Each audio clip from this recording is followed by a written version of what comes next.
Bismillahirrahmanirrahim. Assalamu alaikum students. My name is Abdurrahman and I'm teaching you biology. Students, in this session we are going to study about different mechanoreceptors present inside the skin. आपकी skin के अंदर जो receptors मौजूद हैं आपके लिए short questions के हवाले से इंपॉर्टेंट है ये वाला टॉपिक, और उसके साथ ही साथ हम देखेंगे कि रिलेटिव अबंडेंस क्या है डिफरेंट रिसेप्टर्स की inside the skin. Details board पे देखते हैं. जी स्टूडेंट्स, सबसे पहली चीज़ तो ये कि जो रिसेप्टर्स हमने प्रीवियस सेशन में पढ़े हैं उनमें डिफरेंट टाइप्स के रिसेप्टर्स मौजूद थे, और अभी जो हम कंटिन्यू करने जा रहे हैं स्पेसिफिकली हम वो वाले रिसेप्टर्स की बात करेंगे जो स्किन के अंदर मौजूद हैं. ऑलराइट, तो स्किन के अंदर डिफरेंट टाइप्स के जो रिसेप्टर्स एग्जिस्ट कर रहे हैं और क्या क्या फंक्शंस परफॉर्म कर रहे हैं इन पे थोड़ी सी रोशनी डालते हैं. सबसे पहले तो आप ये बात याद रखिएगा कि स्किन हमारे पास एक बहुत ही ज़बरदस्त किस्म का ऑर्गन अल्लाह ताला ने दिया हुआ है जो कि बहुत सारे कम्प्लेक्स एक्टिविटीज़ में साथ ही साथ शामिल है, और इन कम्प्लेक्स एक्टिविटीज़ में से एक इंपॉर्टेंट काम इसका क्या है कि सेंसरी इनपुट लेना और फिर उसको आगे कन्वे करना towards the central nervous system. Alright, in skin the receptors are concern with 5 different stimuli. जो काम स्किन कर सकती है वो कौन कौन से हैं? Touch, pressure, heat, cold, pain. Alright students, अब इनको बुनियादी तौर पे हम कहते हैं these are the tactile sensations, यानी वाइब्रेशंस वगैरह या प्रेशर या इस तरह से किसी और फिजिकल स्टिमुलस को डिटेक्ट करना, ये हमारी टेक्टाइल सेंसेशंस में शामिल किया जा सकता है.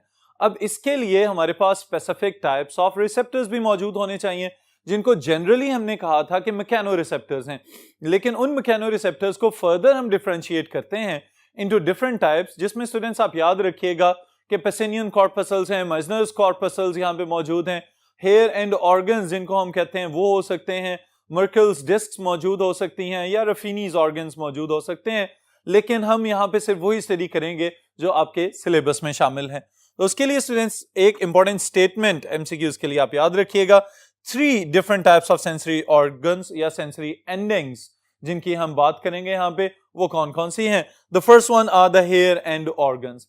अब इसका नाम ही असल में इसकी पहचान बन रहा है, हेयर एंड ऑर्गन्स, यानी कि वो वाले ऑर्गन्स जो आपके हेयर फॉलिकल्स की बेस के साथ एसोसिएटेड हैं.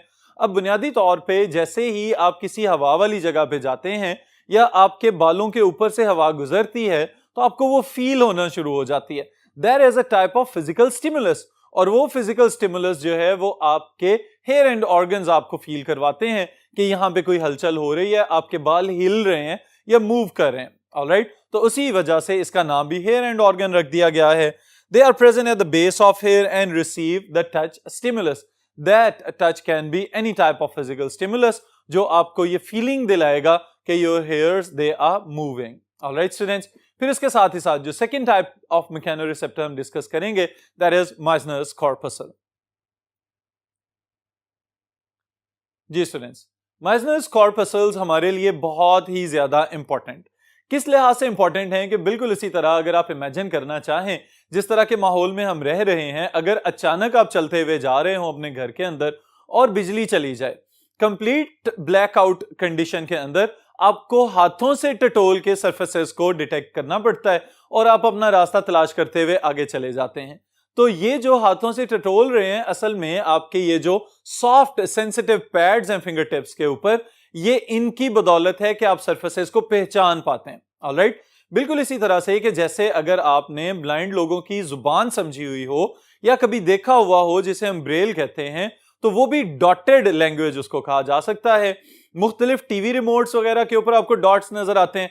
आपके मोबाइल फोन जिनके ऊपर पहले बटन्स आया करते थे उनके दरमियान में जो नंबर 5 वाला बटन होता था उसके ऊपर उभरे हुए डॉट्स मौजूद होते हैं, या और इसी तरह डिफरेंट इस्तेमाल वाली चीजें जो हैं उनके ऊपर डॉट्स बने हुए होते हैं. तो असल में वो आपके लिए नहीं बल्कि उन लोगों के लिए है जिनको देखने में दुश्वारी है, और वो अपने मेजनर्स कॉर्पसल्स को इस्तेमाल करते हुए, सेंसिटिविटी को इस्तेमाल करते हुए उन मैसेजेस को पढ़ सकते हैं और उनको पता चल जाता है कि ये क्या लिखा हुआ है या इस मैसेज का क्या मतलब है. ऑलराइट स्टूडेंट्स, मौजूद कहां पे है मेजनर्स कॉर्पसल्स इसको भी समझ लीजिए.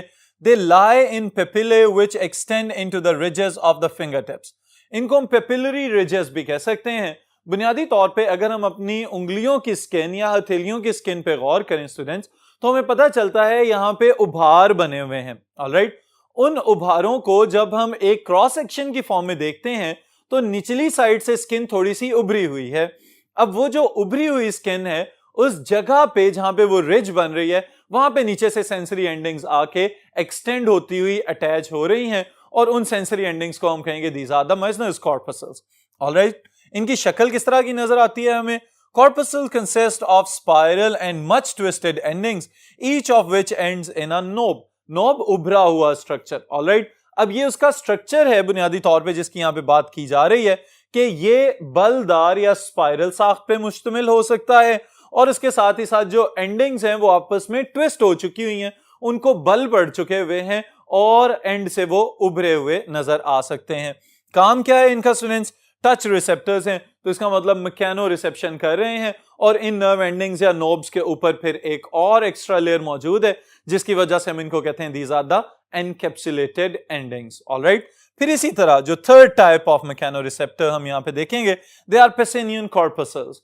Alright, Pacinian corpuscles are specialized nerve endings that detect deep pressure stimulus. Alright, यानी कि ये स्किन की सरफेस से थोड़ा सा नीचे जाके डेप्थ में मौजूद होंगे, जब तक वहां तक इंटेंसिटी पहुंचेगी तब ये उसको डिटेक्ट करेंगे और फिर अपने नर्वस सिस्टम को ये मैसेज भेजेंगे कि यहां पे कोई तब्दीली रूनुमा हो रही है। तो असल में वहां तक पहुंचने के लिए चूंकि ज्यादा प्रेशर एक्सर्ट करना पड़ता है तो इस वजह से हम कहते हैं कि these are the deep pressure stimulus detecting sensory receptors. So they are situated quite deep in the body, actually deep in the skin. Encapsulated nerve endings हैं, इनके ऊपर भी कैप्सूल मौजूद है। Detect deep pressure stimulus and those located in limbs form basis of vibration sensation। ये वाली चीज students MCQs के लिए भी इंपॉर्टेंट है कि अगर कभी आपको एक्सपीरियंस हुआ है अर्थक्वेक वगैरह देखने का या फील करने का या ऑब्जर्व करने का, तो आपको पता चल जाता है कि अगर आप जमीन पे खड़े हुए हैं और एकदम से जमीन मूव करना शुरू हो जाती है तो सबसे पहले ये जो वाइब्रेटरी फीलिंग्स हैं ये आपके जॉइंट्स के ऊपर फील होना शुरू होती हैं। तो वहां पे कौन आपको ये फील करवा रहा है कि जमीन हिल रही है? They are the Pacinian corpuscles. फिर इसी तरह अगर आप दूर से कहीं देखें कि ट्रेन आ रही है और आप ट्रेन के ट्रैक के ऊपर खड़े हो जाएं तो वहां भी आपको वाइब्रेशंस फील हो सकती हैं। तो ये वाइब्रेशंस फील करवाना असल में किसका काम है?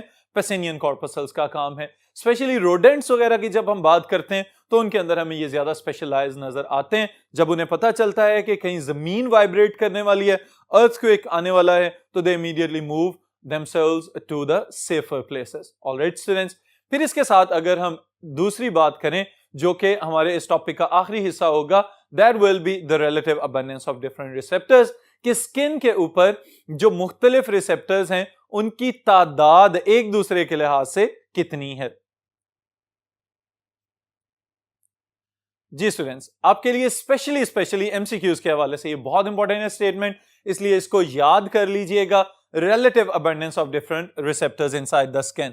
जिल्द के अंदर मुख्तलिफ इकसाम के रिसेप्टर्स तो मौजूद हैं जिनका हमने आगाज में जिक्र किया कि मुख्तलिफ 5 इकसाम है कि जिसकी रिसेप्शन आपकी स्किन कर सकती है। इनमें से students pain receptors are 27 times abundant than cold receptors। इसका मतलब क्या हुआ कि रिसेप्टर्स की तादाद ज्यादा है, दर्द आपको ज्यादा फील हो सकता है एज कंपेयर टू कोल्ड। सर्दी की निस्बत दर्द ज्यादा फील होगा। और जब हम कोल्ड रिसेप्टर्स को कंपेयर करते हैं हीट रिसेप्टर्स के साथ तो हमें पता चलता है cold receptors are 10 times abundant than heat receptors. इसको स्टूडेंट्स अगर हम रियल लाइफ फीलिंग में कन्वर्ट करना चाहें तो आप यूं समझें कि आपकी बॉडी का अपना टेम्परेचर 37 डिग्री सेल्सियस है, तो बढ़ते हुए दर्जा हरारत के साथ फिर भी आप कुछ ना कुछ टॉलरेबल रेंज में एडजस्ट कर लेते हैं। अगर दर्जा हरारत बढ़ रहा है तो आपको गर्मी तो लगेगी लेकिन आप एडजस्ट कर जाएंगे। ऑलराइट, लेकिन दूसरी जानिब जब हम देखते हैं कि अगर आप बर्फ पकड़ लें या किसी ठंडी चीज के ऊपर हाथ रखें तो उस सूरत में आपको ठंडक तो फील होगी, थोड़ी देर के बाद आपकी फिंगर टिप्स वगैरह जो हैं उनमें दर्द भी होना शुरू हो जाता है। इसी तरह अगर स्किन को अटैच कर दें, स्पेशली जो ऑपोजिट साइड है हमारे पाम्स की, अगर उसको हम अटैच करते हैं या कनेक्ट करते हैं, टच करते हैं आइस के साथ, तो वहां भी ठंडक की बजाय आपको दर्द ज्यादा फील होना शुरू हो जाएगा। तो ये बुनियादी तौर पे फीलिंग्स किस वजह से आ रही हैं? Due to relative abundance of different receptors that are already present inside your skin. Alright, फिर उसके साथ ही साथ एक अहम बात स्टूडेंट्स वो ये कि जो रिसेप्टर्स हमारी स्किन में मौजूद हैं ये भी अनइवनली डिस्ट्रीब्यूटेड हैं। यानी ऐसा नहीं है कि अगर हम हथेलियों की बात करें तो जो हाथों की हथेलियों में जो तादाद है रिसेप्टर्स की वही हमें हाथों की बैक साइड पे नजर आना शुरू हो जाए, या रिसेप्टर्स की जो तादाद आपके नेक रीजन में है वही रिसेप्टर्स की तादाद आपकी कमर के ऊपर भी मौजूद हो। तो इस वजह से ये बात याद रखिएगा कि बॉडी के डिफरेंट ऑर्गन्स डिफरेंट कामों के लिए स्पेशलाइज्ड हैं। ऑलराइट, जैसे हमारे हाथ हर चीज को फील करने के लिए पैदा किए गए, तो इसका मतलब यह हुआ कि हमारे हाथों के अंदर रिसेप्टर्स की तादाद या उनकी मिकदार या अबंडेंस दूसरे बॉडी पार्ट्स की निस्बत डिफरेंट हो सकती है। बिल्कुल इसी तरह कि जैसे आपकी किताब में एक एग्जांपल दी गई है स्टूडेंट्स, वो क्या है, the touch receptors are much more numerous in finger tips than in the skin of the back. और फिर स्पेशली इसी चीज को अगर एक और वे में हम समझना चाहें तो आपके जो सेंसेशंस हैं या जो फीलिंग्स हैं वो आपकी एड़ियों के नीचे तो ना होने के बराबर होती हैं, और इवन के इतनी ज्यादा बाजुकात हमारी जो एड़ियों की स्किन है रफ एंड टफ हो जाती है कि उसे छीलने या उतरने में भी हमें पता ही नहीं चल रहा होता, फीलिंग ही नहीं आ रही होती, और स्किन का कुछ हिस्सा जो है वो टूट के या रप्चर होके अलहदा हो चुका होता है। तो इसका मतलब ये हुआ कि वहां पे भी जो आपके पेन रिसेप्टर्स हैं या जो टच रिसेप्टर्स हैं उनकी तादाद बहुत कम हो चुकी होगी। ऑलराइट स्टूडेंट्स, फिर उसके बाद इफेक्टर्स आपको याद होने चाहिए, एमसीक्यूज के लिए भी याद रखिएगा कि बुनियादी तौर पे ये रिसेप्टर से जो एक फ्लो चलता है इंपल्सेस का वो कंटिन्यू करेगा towards the central nervous system. Central nervous system के अंदर आपके जो एसोसिएटिव न्यूरॉन्स हैं वो उस इंफॉर्मेशन को प्रोसेस करते हैं, प्रोसेस करने के बाद मोटर न्यूरॉन्स के जरिए ऑर्डर भेजा जाता है इफेक्टर्स को कि now it is the time to show response. और इफेक्टर्स हमारे पास दो ही हैं, ये याद रखिएगा, they are muscles and glands. Alright students, ये सारी की सारी जो हमने बातें की हैं these are just in respective to the receptors, कि जो रिसेप्टर्स हमारी स्किन के अंदर मौजूद हैं, हमारी बॉडी के अंदर जो रिसेप्टर्स मौजूद हैं क्या क्या काम कर रहे हैं। असल में इनका काम ये है कि ये बाहर से इंफॉर्मेशन को गैदर करेंगे, उसके बाद सेंट्रल नर्वस सिस्टम के पास भेजेंगे, सेंट्रल नर्वस सिस्टम उसे अपने एक्सपीरियंसेस के लिए स्टोर करेगी, हमारी लर्निंग होगी और इसी से हमारे लाइफस्टाइल्स या बिहेवियर्स डेवलप होंगे। ऑलराइट स्टूडेंट्स, तो इस सेशन में इतना ही, फिर इंशाल्लाह नेक्स्ट सेशन में नेक्स्ट टॉपिक के साथ मुलाकात होगी।